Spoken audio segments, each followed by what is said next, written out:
Génesis capítulo 3, versículos 22 al 24. Vamos a estar únicamente en esa sección ya como conclusión del capítulo 3 y vamos a ver un poco con respecto a algunos aspectos que hemos visto anteriormente.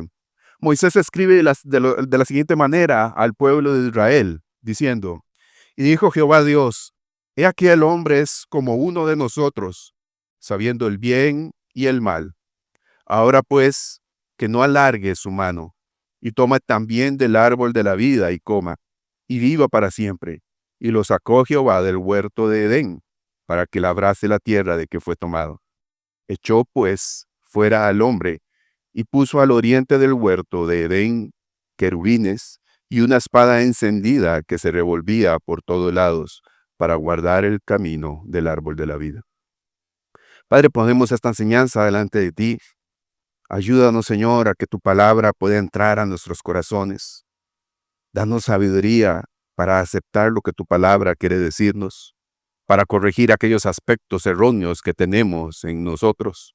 Y ayúdanos, Señor, a entender que eres tú hablándonos por medio de la palabra tuya que has dejado escrita. Te damos gracias, Señor, en el nombre de Jesús. Amén. Recuerden que Moisés fue llamado en un momento de su vida. Había salido corriendo de Egipto, llegó a un lugar, estuvo ahí por varios tiempo,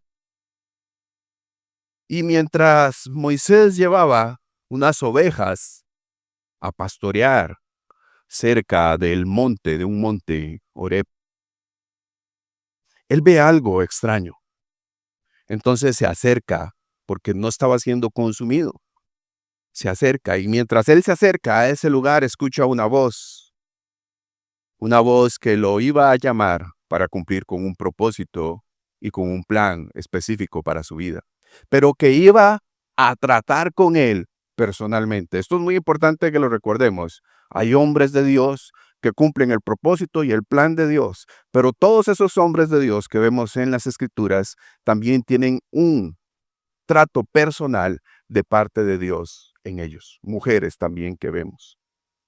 Entonces Dios no solamente lo llama a Moisés para ser ese instrumento que libertaría al pueblo de Egipto, que recuerde que está por 430 años en ese lugar siendo oprimido y esclavizado, escuchando otras enseñanzas y aceptando otras enseñanzas que no eran propias de su cultura y que Dios mismo no era el que se las había entregado a ellos.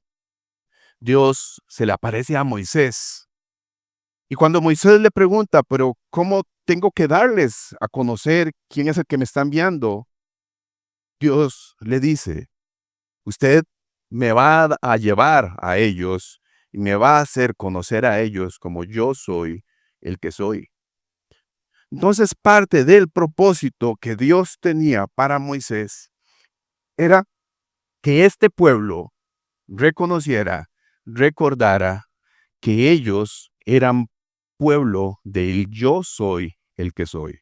No eran pueblo de diferentes dioses o no eran producto de la casualidad, sino que Moisés les iba a enseñar al yo soy el que se le presentó a él en esa zarza que ardía en Éxodo capítulo 3. Mientras el pueblo iba saliendo de Egipto, Moisés, Dios lo inspira para que él realice estos escritos que vemos de los 5 primeros de la Biblia, primeros libros de la Biblia. Y ahí ellos conocerían a ese gran yo soy.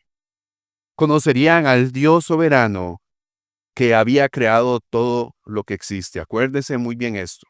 Habían pasado muchos años, 430 años, que ellos no habían escuchado o habían dejado de hablar mediante las tradiciones orales de algunas cosas que les había pasado a ese pueblo y de cómo habían surgido ellos como pueblo. Por 430 años ellos escucharon otras cosas, fueron influenciados por otras culturas, fueron influenciados por otros aspectos religiosos que dañaron sus vidas, y eso lo vamos a ver más adelante. Ellos debían, mediante el escrito, que Moisés estaba preparando y que él iba escribiendo conforme ellos avanzaban e iban caminando en ese trayecto por el cual Dios los llevaba, ellos debían aceptar que solo existe un Dios creador, que solo existe un Dios que gobierna por sobre todo. Muy diferente a lo que aprendían en Egipto o a lo que escuchaban en Egipto. Por lo tanto, Moisés, al ser inspirado por el Espíritu Santo de Dios, empieza con un origen, con el origen de todas las cosas, y empieza poniendo al autor de todas las cosas primero. Dios, el autor de todas las cosas. Dios en el principio. Para Dios no existe final ni principio. Dios es. Dios en el principio. Dios es el que marca el principio de la creación y el principio de las personas. Moisés escribe el origen de la luz, de los cielos, de la tierra, de los animales, de los árboles, de la vegetación, el origen del hombre y de la mujer, que era vital para el conocimiento adquirido en el cual Egipto había enseñado que se debía venerar a diferentes dioses y eso debía cambiar en la vida del pueblo de Dios, del pueblo que Dios había preservado, que solo un Dios debía ser exaltado, glorificado y admirado, el Dios soberano que se les estaba revelando a ellos y el Dios soberano que iba a tratar en la vida de este pueblo. Por lo tanto, cuando nosotros hacemos un regreso rápido al capítulo 1 y capítulo 2 de Génesis, nos muestra una creación perfecta. Esos dos capítulos es hermoso leerlo porque nos muestra una creación perfecta, en donde había un sustento, en donde había una manera hermosa de vivir en unidad, sin problemas y sin complicaciones. Una obra maravillosa que el mismo Dios se regocijaba en verla. Él la valoraba y la contemplaba debido a que él veía que todo lo que había hecho era bueno. Génesis capítulo 1, versículo 31, expone todavía más al final que él dice era bueno en gran manera. Eso nos puede llevar a entender que era perfecto. Nosotros entendemos algunas cosas como buenas y como perfectas, pero cuando Dios trabaja y cuando Dios hace las cosas y las valora Él mismo como buenas y perfectas, es porque así son. Porque todo funcionaba tal y cual Dios lo había diseñado y lo había creado. Llegando entonces al séptimo día a reposar de una obra que reflejaba al Dios creador. Esto es muy importante. Recuerde esto, capítulo 1 y capítulo 2 reflejan al mismo Dios. Reflejan la perfección de Dios. Un Dios creador que es bueno, una obra que era buena. Un Dios creador perfecto, una obra que caminaba de una manera perfecta, que funcionaba de una manera perfecta y agradable. Porque mucho de lo que él había hecho, todo lo que él había hecho era agradable y Dios mismo en sí, él es agradable. Entonces, tenemos lo siguiente, capítulo 1, el día 1, Dios crea los cielos y la tierra. Dios debía poner orden a lo creado. Inicia creando la luz y separando las tinieblas. Llamó día a la luz y noche a las tinieblas. Día 2 crea las expansiones. Separa las aguas debajo de la expansión y las que están sobre la expansión, llamando a esa expansión cielos. Día 3 crea la tierra y los mares. Todo lo va haciendo con un propósito. No es que él dijo, creamos la luz y separó las tinieblas y se rascó la cabeza para decir, Daisy, ¿y ahora qué hago? No, no, no. Dios iba haciendo todo con un orden y con un propósito y nada fue al azar. En el tercer día, entonces, Él crea la tierra y los mares y los separa. Ubica cada una de estos elementos en sus lugares. Da funciones a la tierra para que produzca hierbas, semillas, árboles y frutos según su naturaleza. Para el día 4, crear las lumbreras. Coloca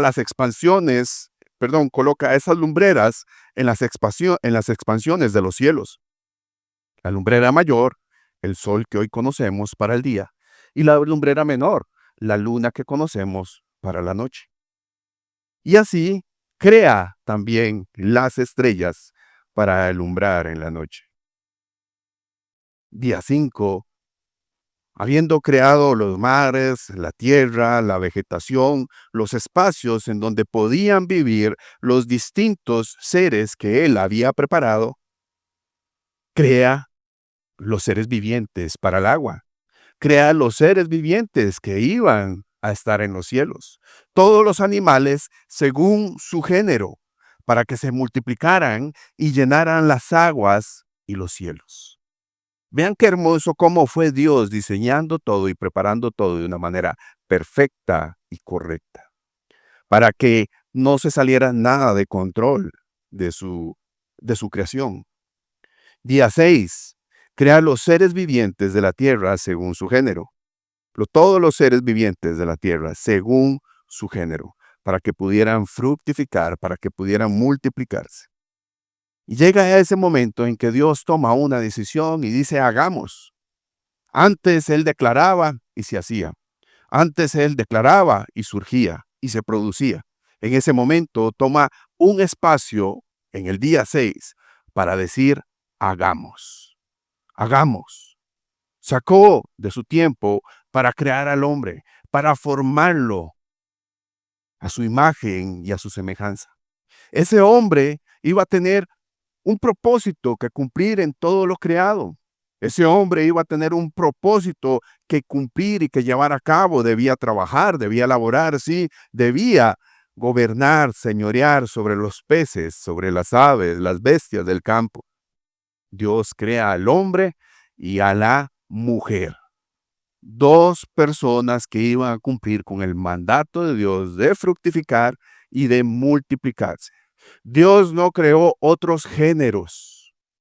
Dios no creó otras salidas por si la persona hoy no se sentía hombre o si la persona no se sentía mujer. Y yo sé que hoy en el 2026 esto nos puede chocar por lo que hemos aprendido allá afuera en Egipto por tanto tiempo. Y nos hemos dejado influenciar por esas enseñanzas para dañar lo que la palabra de Dios hoy dice. Hoy la iglesia está aceptando nuevas modalidades de Biblia en donde acepta que hay otros géneros aparte del hombre y la mujer. Usted, como padre, como hombre, como mujer, debe entender que si Dios hizo al hombre y a la mujer, era para cumplir funciones específicas en su creación. Y si lo hizo hombre y mujer, era porque le iba a dar esas características y que las personas iban a poder llevar a cabo las funciones para las cuales Él los había creado. Hombre y mujer. Por lo tanto, eso que Dios creó y lo que Dios formó, lo unió en un matrimonio. El matrimonio es formado por el hombre y por la mujer, para que puedan ser familia, para que puedan tener hijos. Esa es la manera correcta en la que Dios creó todas las cosas. Si usted tiene un pensamiento más liberal, si usted tiene un pensamiento más progresista y rebate lo que la palabra de Dios dice, pídale dirección a Dios y humildad a Dios para que toda esa suciedad que hay en su mente y en su vida salga de su corazón. Porque eso es basura que se ha querido meter en la iglesia de Cristo. Sí, tenemos que amar a las personas que tienen ese problema en su condición personal. Tenemos que amarlos, pero tenemos que demostrarles el amor de Dios señalando que hay un error, señalando que eso no está bien y que solo Dios lo puede cambiar. Aquí hay profesionales que pueden ayudar a esas personas, pero ojo, solo Dios puede sacar a las personas del pecado. Solo Dios. Solo Dios puede transformar nuestros jóvenes, nuestra sociedad de esa condición pecadora. Dios los creó hombre y mujer para formar un matrimonio y para hacer una familia que es el núcleo de la sociedad. Cuando todo eso cambió, la sociedad se vio afectada. Dios los creó varón y hembra para que fueran fructíferos y se multiplicaran, para que llenaran la tierra, para que la gobernaran y para que la señorearan. Ambos tenían en su condición equilibrada de hombre y de mujer tener que llevar a cabo este trabajo que Dios les había encomendado. Y al final de ese día, vio Dios todo lo que había hecho, y he aquí, era bueno en gran manera. Su obra cúlmine hizo que se regocijara todavía más con todo lo que había creado. Era bueno en gran manera. La historia que narra el primer capítulo de Génesis, mostrándonos la obra perfecta de Dios, que fue creada con orden, con propósito y con razón, nos enseña que Dios no creó las cosas al azar, que todo nació del mismo corazón de Dios.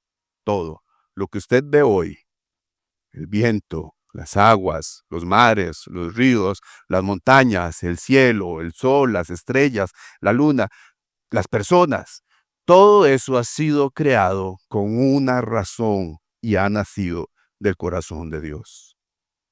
Cuando vemos el capítulo 2, vamos a ver una descripción un poco más detallada de un área específica que Dios preparó para que el hombre y la mujer pudieran vivir en ese lugar. Ese área más detallada es llamado el huerto, que se ubicaba en el Edén, en la región en donde este huerto estaba ubicado. En ese lugar hizo crecer árboles, ojo. Y vea qué interesante lo que dice de los árboles. Los árboles que hizo crecer ahí eran eran deliciosos a la vista y buenos para comer. Todos los árboles, todos, no solamente unos, todos eran deliciosos a la vista y buenos para comer. Pero habían dos árboles específicos. Capítulo 2, versículo 9 nos dice eso. Un árbol de la vida en medio del huerto y otro árbol de la ciencia del bien y del mal. Todos esos árboles eran deliciosos a la vista y buenos para comer. Algo sucedió más adelante. Este huerto era fructífero y era hermoso, lindo, porque era regado por 4 ríos, Pisón, Gijón y Dequel, que es el Tigris, y el Éufrates. Dios colocó entonces en ese huerto especial que había creado al hombre. Ahí lo colocó en un lugar completamente especial para que el hombre pudiera tener todo su sustento, para que el hombre pudiera tener todo lo que él necesitaba, incluso para que él mismo pudiera disfrutar de la presencia del mismo Dios en ese lugar. Todo lo tenía el hombre ahí. Eso nos cuesta a nosotros imaginarnos. Por más que queramos recrear esa acción o esa escena en nuestra mente, nos cuesta mucho. Es muy difícil entender un lugar en donde podemos tener todo para nuestro sustento. Pero algo más importante, que tenemos la presencia de Dios para disfrutarla. Es muy complicado que lo podamos entender por nuestra condición. Cuando Dios crea ese huerto y realiza todo ahí y pone al hombre, Él le da un mandato especial. Génesis capítulo 2, versículos 16 al 17. Mandó Jehová Dios al hombre diciendo, no le dijo, si usted quiere, mi chiquito, si a usted le parece bien. No, mandato de Dios directo. De todo árbol del huerto podrás comer. Usted tiene todos los árboles que he creado para que pueda comer, pero del árbol de la ciencia, del bien y del mal, no comerás. Tiene todos los árboles para comer. No puede comer de ese árbol, porque el día que de él coma, ciertamente morirás. Ciertamente morirás. Cuando Dios entonces coloca al hombre en el huerto, crea una ayuda idónea para él. Dios le da ese mandato dice, no es bueno que el hombre esté solo, le crea una ayuda idónea, lo coloca a su lado, y cuando él ve la obra que Dios realiza, lo primero que sale de la boca de Adán fue bendecir al Señor. Se maravilló por la obra creada de Dios. Algunos hoy, cuando se levantan, lo que hacen es tal vez asustarse cuando se dan vuelta y ven a la mujer o al hombre durmiendo, ¿verdad? O roncando en las madrugadas. Pero lo primero que hizo Adán cuando vio a su mujer fue maravillarse y glorificar el nombre de Dios. Y ese capítulo 2 termina de una manera perfecta. No se avergonzaban. Ambos estaban desnudos, no tenían nada que esconderse. Era la relación perfecta y eso tampoco no lo podemos imaginar. Hay personas que tienen 30, 40, 20 años, 50 años de relación. Imagínense 50 años de relación en una relación perfecta. Es imposible que usted se lo pueda imaginar. Es imposible. Pero eso lo experimentaron Adán y Eva, el hombre y la mujer en el principio. Una relación perfecta, teniendo todo lo que necesitaban, cumpliendo con el mandato de Dios y disfrutando de la misma presencia de Dios. Capítulo 1 y capítulo 2. Así termina el segundo capítulo, relatando un poco más a detalle lo que sucedió en el sexto día de la creación, cuando el hombre y la mujer fueron creados y bendecidos por Dios. Dos capítulos con los que inicia la Biblia. La Biblia inicia con dos capítulos narrando la obra maravillosa que demuestra quién es el verdadero Dios, que demuestra el poder de Dios, que demuestra el amor de Dios, que demuestra la misericordia de Dios, que demuestra la soberanía de Dios. Pero vean qué interesante.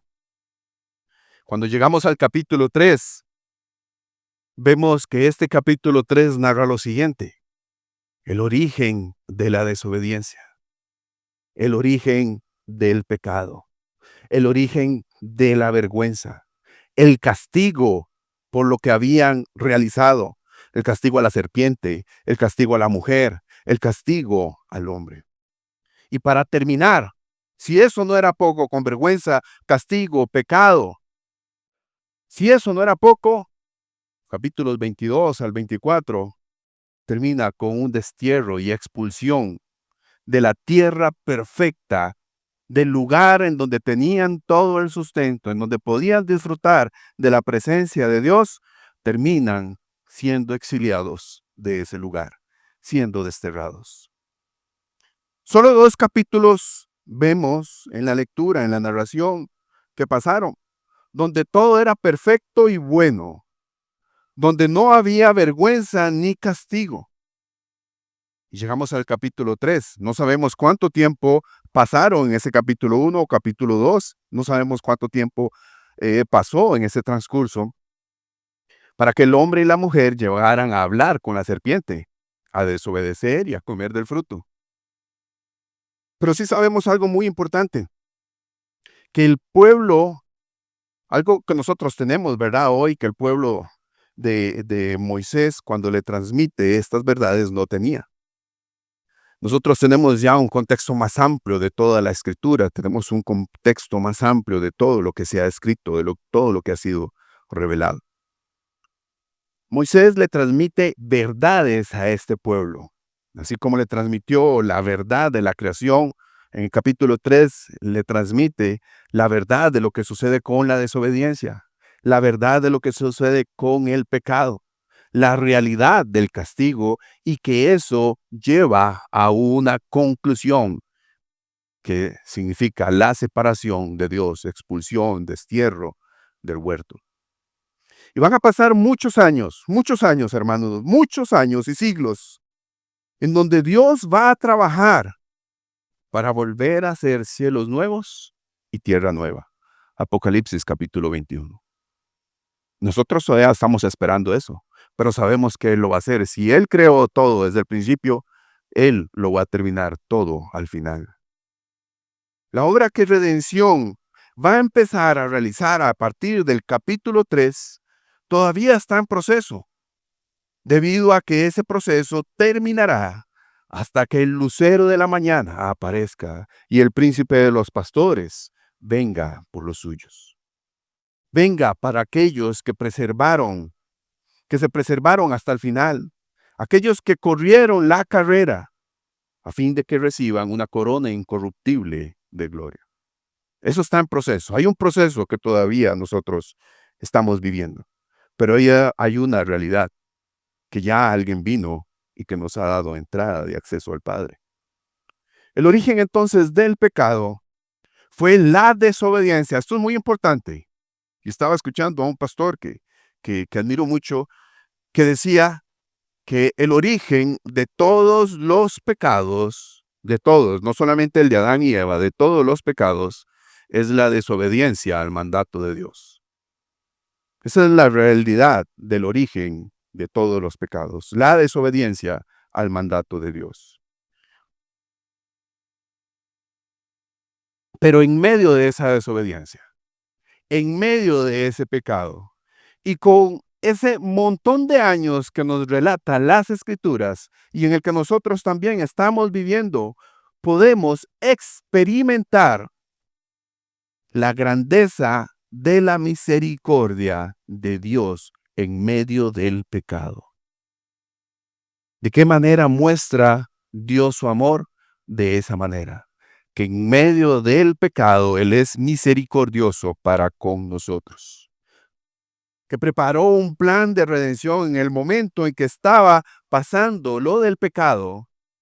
En el momento que ellos habían pecado, Él estaba preparando una promesa esperanzadora. Él estaba dictando que alguien vendría a vencer. Él ya estaba preparando ese plan de redención en un momento específico en que su hijo, el segundo Adán, vendría a cumplir con la demanda de sacrificio perfecto exigido por Dios para limpiar la culpa, para limpiar el pecado, para limpiar la desobediencia del hombre, la vergüenza del hombre. Hebreos capítulo 9, versículos 24 en adelante, leemos lo siguiente. 24 al 25.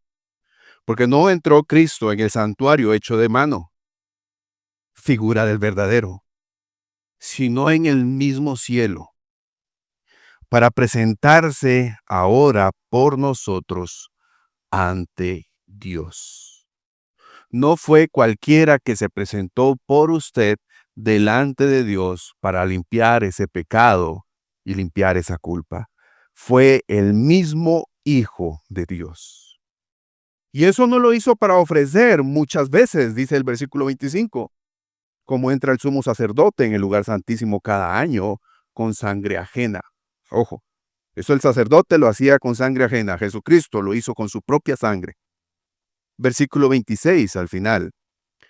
Se presentó una vez para siempre por el sacrificio de sí mismo para quitar de en medio el pecado, la barrera, lo que había exiliado al hombre en su comunión con Dios. La sangre de Cristo y el presentarse delante de Él en los cielos hizo que esa barrera se quitara para dar acceso completo a aquellos que crean en Cristo. Versículo 28. Así también Cristo fue ofrecido una sola vez para llevar los pecados de muchos. Esto lo hizo una sola vez por usted y por mí. Usted y yo tenemos que aceptar ese sacrificio que fue hecho una sola vez y para siempre. Y vean qué lindo cómo termina el versículo 28. Y aparecerá por segunda vez ese que vino, sufrió, se derramó en la cruz, venció al enemigo, aparecerá una segunda vez, pero sin relación con el pecado, para salvar a los que le esperan. ¿Espera usted al Señor? ¿Espera usted al Salvador? ¿Espera usted al Rey de Reyes? ¿Cuál es su esperanza? ¿O está esperando ya el aguinaldo de diciembre y estamos empezando apenas el año? ¿Está esperando lo que dan de lo escolar, los bonos que dan a principio de año? ¿Qué es lo que está esperando usted? ¿El préstamo, la casa? ¿Qué está esperando? Nosotros los cristianos, hermanos, tenemos una esperanza más grande que todas esas cosas materiales. Y la esperanza de que nuestro Rey y Señor volverá y lo veremos a Él. No sé si vamos a estar muertos en una tumba, hechos polvo, pero resurgiremos y lo veremos a Él. Otras personas pueden estar vivas y lo van a poder viniendo. Así como Él se fue, dijeron los ángeles, así como Él se está yendo en las nubes, así Él volverá. No sabemos si usted lo va a ver así o si hay otros que vamos a ser levantados. No sabemos. Pero Él vendrá. Es un hecho que Él vendrá. Esa es la esperanza suya. No se aferre a lo material. No se aferre a lo que tiene a su lado, a lo que ve. Todo es muy lindo. Todo puede ser muy hermoso alrededor, pero no hay nada más hermoso que esa esperanza para los justos. La obra perfecta, hermanos, ya fue realizada en Cristo. La obra ya fue consumada. Ya el pago del pecado fue presentado. ¿Recuerdan la frase que vimos al final? Tetelestai, consumado es, pagado está en su totalidad. Eso significa que no hay nada más que usted tenga que pagar. Todo está pago. Todo está pago. No tiene que pagar impuestos, no tiene que pagar la renta, no tiene que pagar nada más extra. Ya Cristo lo pagó todo por usted. Y estamos entonces aguardando su venida, esperando su regreso glorioso y majestuoso cuando venga sin relación al pecado. Ese rey aparecerá, vendrá para salvar a los que lo esperan, a los que se regocijan en esa esperanza de gloria. Hoy entonces, nosotros, como les comento, podemos tener un panorama más amplio, más completo de la obra redentora que Dios empezó en el huerto del jardín, en el huerto o el jardín del Edén, perdón. Pero aún así nos cuesta entenderlo un poco, porque nos dejamos engañar por lo que nos presenta la sociedad, el mundo, lo que hay a nuestro alrededor. Nos dejamos engañar por amistades, personas cercanas. Aún teniendo la esperanza, la promesa de la esperanza, el regreso de Cristo, muchas veces desviamos nuestra mirada, desviamos nuestro camino y dejamos de poner nuestros ojos en el autor y consumador de la fe. Por lo que vemos en el mundo, por lo que vemos allá afuera, por lo que nos rodea. Aún teniendo esa esperanza, muchas veces apartamos la mirada de Cristo. Dejamos de ver la obra redentora de Cristo en la cruz, nos olvidamos del Evangelio de Jesucristo. Por eso es que estamos sacando tiempo los miércoles para ver qué es realmente lo que la Biblia nos habla del Evangelio de Jesucristo, el Hijo de Dios. Moisés, entonces, inspirado por el Espíritu de Dios, escribe a este pueblo para que ellos entendieran la magnitud de lo que había sucedido, de esa desobediencia, para que entendieran lo grave que fue esa desobediencia en el huerto, por no haber cumplido el mandato de Dios. Ojo, Dios los estaba sacando de un lugar. Dios había preservado a ese pueblo y de una vez les está dando mandatos, les está dando un conocimiento para que ellos entiendan la gravedad de lo que puede pasar si no se obedece el mandato de Dios. Y hoy nosotros también lo tenemos escrito para que entendamos que si no obedecemos el mandato de Dios, hay consecuencias muy graves. Por lo tanto, entonces llegamos al título de la predicación del día de hoy. Vamos a ver en el capítulo 3, versículos 22 al 24, la justicia que protege, el exilio del huerto. Dios, hermanos, en este capítulo 3 no esconde el pecado. Dios señala y lo castiga. En este relato se muestra la realidad de lo que sucede con el pecado y cuáles son esas consecuencias, como ya lo hemos visto. Pero hay que resaltar que en medio de ese castigo, de ese señalamiento severo que Dios hace y que castiga, Él demuestra su misericordia incomparable al vestirlos y envolverlos con túnicas de pieles de animales. Es una muestra de lo que habría de venir, que Cristo iba a hacer con nosotros, que Cristo iba a cumplir por completo de la demanda que Dios pedía. Pero eso incluso en estos versículos que leímos al principio, nos va a enseñar la misericordia que Dios tiene para Adán y su mujer. Pero ¿cómo puede tener una misericordia para Adán y su mujer al exiliarlos, al sacarlos, al desterrarlos de ese huerto? ¿Cómo puede haber misericordia? Bueno, vamos a ver que la justicia de Dios es diferente a la justicia nuestra. Es para cuidarlos a ellos de un mal que podría ser peor.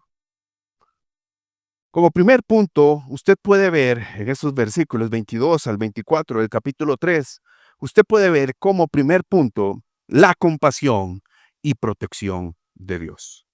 Versículo 22. Y dijo Jehová Dios, he aquí el hombre es como uno de nosotros, sabiendo el bien y el mal.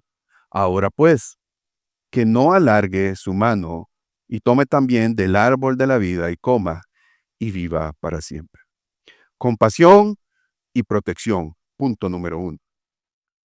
Dios enseña que el hombre había adquirido un conocimiento, una capacidad de entender similar a la que Dios tenía.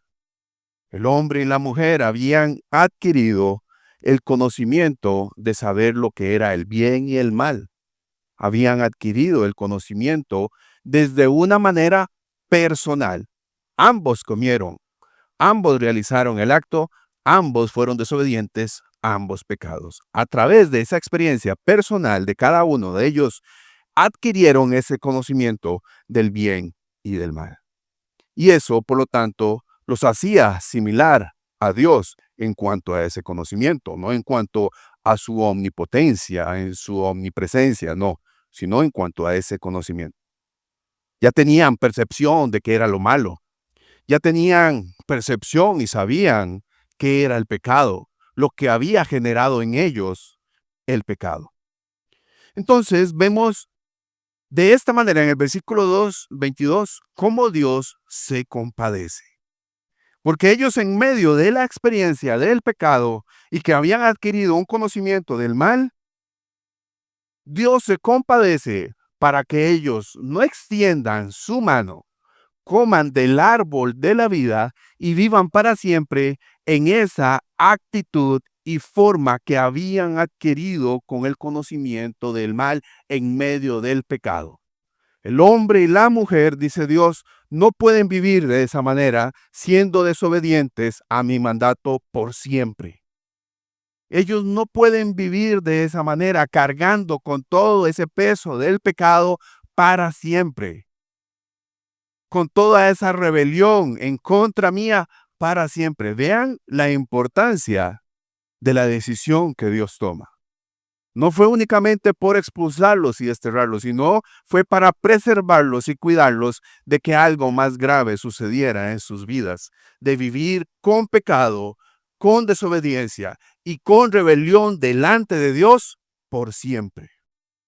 Entonces Dios en el versículo 23 los protege, los saca del huerto del Edén para que labren la tierra de que fue formado, para que labrase la tierra de que fue formado.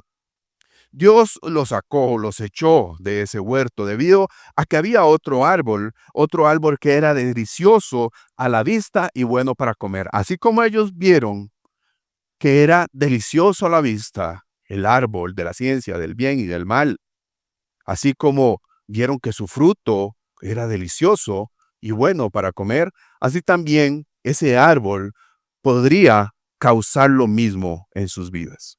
Entonces Dios los cuida y los saca de ese lugar para que no vayan a extender su mano y cometan el mismo pecado y cometan el mismo error que los lleve a esa condición por siempre. El árbol de la vida. Por tanto, al haber comido la mujer y el hombre de ese árbol del conocimiento del bien y del mal y de desobedecer al mandato de Dios, podría ser posible que ellos también comieran de ese árbol. Entonces Dios estaba evitando esa situación. Y al comer entonces de ese árbol podrían vivir para siempre. Capítulo 3, versículo 22. En lugar de que Dios los deje en el huerto y que ellos coman de ese árbol y que tuvieran que vivir para siempre con ese pecado y con esa culpa, con ese conocimiento del bien y del mal, con esa vergüenza de haber pecado y del castigo que Dios les estaba dando por siempre, Dios los protege, expulsándolos, como dice el versículo 23. Los sacó del huerto del Edén. Y el versículo 24 también los dice, lo echó pues al hombre. Y es muy importante que usted entienda que cuando se menciona al hombre en la traducción original, se refiere a las dos personas. Eso que quede claro, que no haya duda con eso.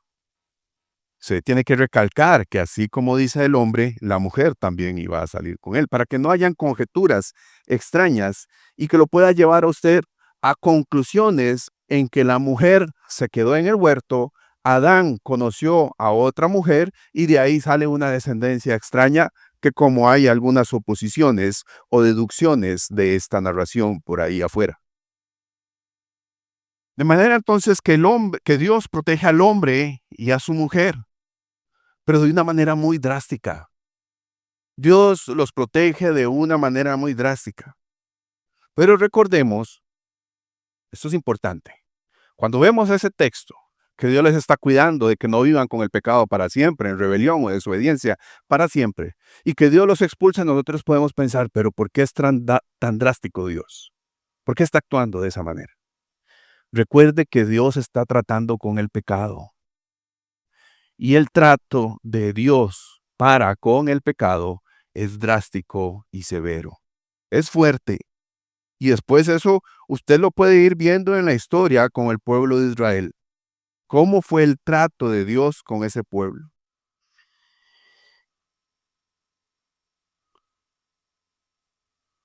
Entonces Dios, por aquello que había cambiado, por aquello que se había infiltrado, el pecado en la vida del hombre y de la mujer, había cambiado lo que era perfecto por algo imperfecto.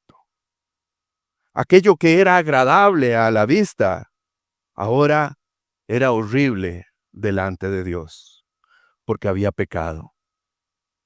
El pecado alcanzó toda la creación, todo lo creado. La manera entonces en la que Dios muestra su misericordia es muy diferente al concepto que nosotros tenemos como seres humanos, usted como madre, mujer, como esposa, o usted como padre o esposo. Ese concepto ha sido manipulado por nuestros sentimientos y emociones, que están dañados por el pecado. Por eso nosotros no podemos demostrar una misericordia como la de Dios por medio de nuestras capacidades, solamente por medio de lo que el Espíritu Santo hace en nuestras vidas. Pero Dios, recuerde esto, hermanos, Dios es completamente santo y es completamente puro. Y la manera en la que Él demuestra su misericordia, tal y como debe de ser, es siendo compasivo, sí, pero castigando severamente la maldad. No guiado o basado por emociones o sentimientos o el pobrecito, no basado por eso, basado porque se tiene que corregir y disciplinar algo que está mal. ¿Y de qué manera lo disciplina? ¿De qué manera lo castiga? ¿De qué manera concluye ese castigo al hombre y a la mujer? Es que es el punto número 2, mediante la separación y el destierro. Mediante sacándolos, echándolos del huerto, el destierro. Y eso va a producir que haya una separación de la presencia de Dios. Esa es la conclusión a la que llegamos de lo que produce el pecado. El resultado del pecado en la vida del hombre y de la mujer. Una vez que Dios señala el pecado, la situación dicta un castigo. Envuelve sí a estas personas en túnicas, en algo especial. Muestra su compasión, nuestro Dios, y lo saca para que ellos no vivan en la rebeldía y en la desobediencia y en el pecado por siempre, cargando con esa condenación para siempre. Entonces Dios muestra la compasión sacándolos del huerto. Los expulsa del huerto, entonces Adán debe trabajar la tierra. Deberá labrar la tierra a la que tenía que volver. Del polvo fue sacado, al polvo volverá.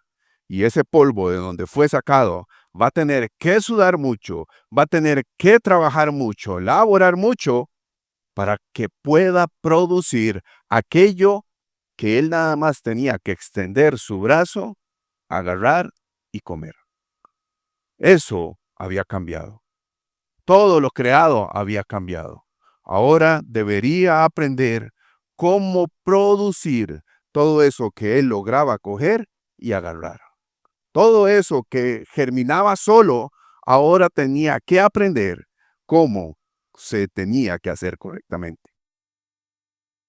Desde solo extender la mano para encontrar sustento y tener todo a su disposición para vivir plenamente, hasta tener que esforzarse y trabajar por aprender a desarrollar habilidades para obtener sustento y comida, no solamente para él, sino para su mujer.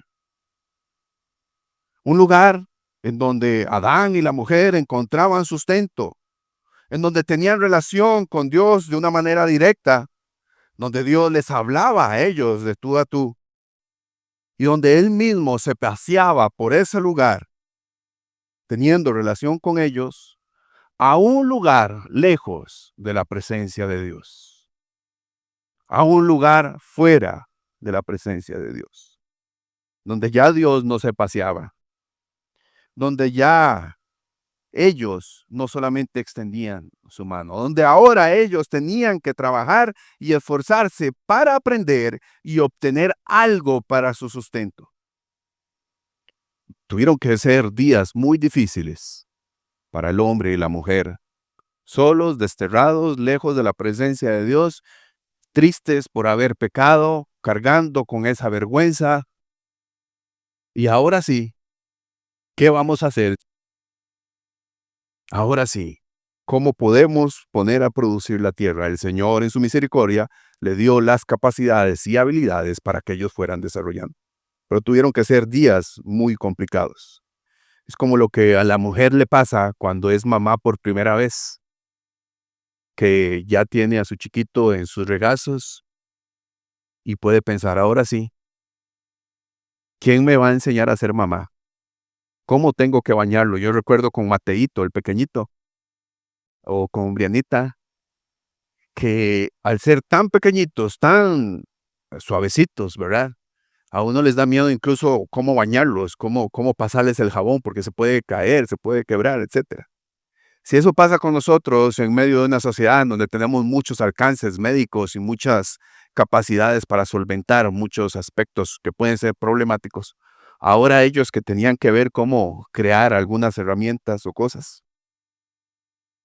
lejos de la presencia de Dios, hermanos, estaban disfrutando de la presencia de Dios. Eso es lo que causa el pecado en nuestras vidas. Nos separa de la presencia de Dios. Nos separa. Y por más que nos esforcemos, no podemos volver a disfrutar de esa presencia por lo que nosotros podamos hacer. Permítame citarles las palabras de Martin Lloyd-Jones, que hace referencia a este hecho de una manera práctica. Qué retrato tan perfecto del hombre moderno y del mundo moderno. Allí están. Miren a Adán y a Eva. Ahí están. En el gran mundo abierto, en el desierto de la vida. Han sido expulsados del paraíso. Han sido echados de un lugar donde solo se tenía que tomar el fruto y comerlo.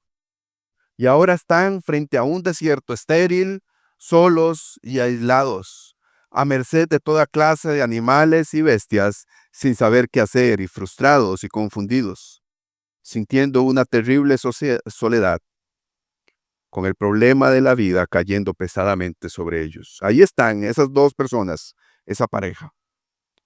Esto no es una imagen absolutamente perfecta del hombre moderno hoy, solos, en medio de un desierto de dudas, en medio de un desierto de pecados. ¿Cómo está el hombre hoy allá afuera y la mujer que no conoce al Señor? Si nosotros a veces nos sentimos que necesitamos más de Dios, tenemos que estar sedientos de Dios, ¿cómo se sienten aquellas personas que no conocen al Señor? Aquellas personas que no creen en el Señor. En medio de sus vidas, ¿cómo puede estar ese desierto? ¿Cómo pueden estar ellos ahí solo? Esas personas están confundidas. Y él sigue escribiendo. Se siente que está en un desierto. No entiende la vida. No parece resultar como él pensó que sería. No es como le gustaría que fuera, pero ahí está. No puede ayudarse a sí mismo, se encuentra fuera en algún lugar y siempre queriendo regresar a algún sitio, pero no puede hacer. Siempre hay algo que se produce en la vida de la persona, que hay una insatisfacción, que hay algo que por más se hayan alcanzado éxitos, dinero, fama, poder, hay algo que pasa en la vida de todo hombre y de toda mujer, crea o no crea en Dios. Y es esa soledad y ese vacío que produce el pecado en la vida de las personas, que lo pone en un desierto estéril que no va a saciar su vida. Ese es el resultado del pecado. Eso es un extracto que tomé del sermón El hombre que comió del fruto del pastor Martin Lloyd Jones. Así es como termina el pecado en la vida del hombre y la mujer. Eso es lo que concluye el pecado en la vida del hombre y la mujer. No hay manera que la relación con Dios sea la misma. No hay manera en que se vuelva a establecer esa comunión con Dios por la impiedad y la maldad. No puede generarse una relación cuando hay impureza y maldad. No se puede generar la relación con alguien que es santo y es puro. El hombre es separado de la presencia de Dios de esta manera, concluye el capítulo, sin ningún tipo de acceso posible al estado en que se encontraba, sin camino de vuelta para disfrutar de la relación que se tenía con Dios, para disfrutar del sustento que Dios le suministraba a estas personas. Por eso vemos que el versículo 24, Dios puso querubines y una espada encendida que guardaba acceso a ese lugar en donde estaba el árbol de la vida. Querubines demuestran lo santo que hay ahí y la espada demuestra la justicia que es completamente inaccesible para el hombre. El pecado tiene como consecuencia final, como resultado final, la expulsión de la presencia de Dios. Más allá de la expulsión de un lugar o de sacarlo de un lugar en donde estaba, donde tenían todo, lo más grave del pecado es que expulsa al hombre y a la mujer de la presencia de Dios. El destierro de estar en ese lugar en donde se disfrutaba de todo lo que Dios ofrece y que ya no hay forma alguna de que el hombre y la mujer puedan regresar a ese sitio. Recuerden muy bien esto, recuerden muy bien esto. No hay manera alguna en que nosotros podamos hacer algo para tener acceso a esa relación genuina y perfecta que se tenía con Dios. No hay forma alguna. Por más caminatas que usted dé a ciertos lugares, por más ofrendas que usted dé, por más sacrificios personales que usted haga en ayunos y en cosas físicas o personales o mentales o espirituales, por más cosas que usted trate de hacer, no hay manera que nosotros podamos tener un camino de regreso a esa relación perfecta que tuvo el hombre y la mujer. El camino del árbol de la vida se cerró por causa del pecado. Y el hombre es incapaz de hacer algo para volver ahí. Recuerde esto muy, muy bien. El hombre es incapaz de hacer algo para volver a ese lugar y disfrutar de la presencia de Dios. Pero, pero, hubo uno que pidió venir. Uno pidió venir. El Padre lo aceptó y lo envió. Llegó aquí, nos dice la palabra de Dios. Habitó entre nosotros, caminó con nosotros, se identificó con nosotros y salió victorioso del desierto. Cuando Adán fue vencido por el enemigo, él venció al enemigo con la palabra de Dios. Y no solamente en ese momento salió victorioso, sino que salió victorioso en una cruz. Cuando el enemigo creyó haber vencido, él expuso al enemigo y a todas sus huestes y lo venció públicamente en esa cruz. Y por medio de ese acto, por medio de ese sacrificio, como dice el escritor de Hebreos en capítulo 10, versículos 19 al 20, tenemos libertad para entrar en el lugar santísimo por la sangre de Cristo. Tenemos entrada a disfrutar de esa relación perfecta con Dios. Tenemos entrada por lo que Dios quiso hacer con su Hijo. Versículo 20, porque su Hijo nos dio un camino nuevo y vivo. Por él, camino nuevo y vivo que Él nos abrió a través del velo. Esto es medio de su carne. Esto es su carne. El único camino al Padre, hermanos, el único camino a ese árbol de la vida eterna, el único camino, el único acceso por el cual nosotros podemos llegar al Padre es a través de Jesucristo. Todo estaba cerrado. Todo estaba completamente cerrado, pero Cristo vino y lo abrió y ha dado una entrada gratuita para volver a tener esa relación perfecta que había al principio. Una relación perfecta que había al principio, eliminando esa pared intermedia que había entre Dios y el hombre. Cristo es el camino a la vida.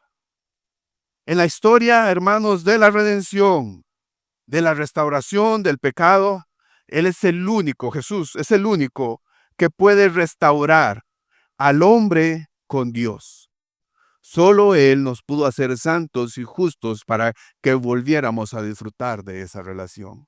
Solo Él es el camino, no hay otros caminos. No hay otros caminos, solo hay una tumba vacía. Solo hay una tumba vacía.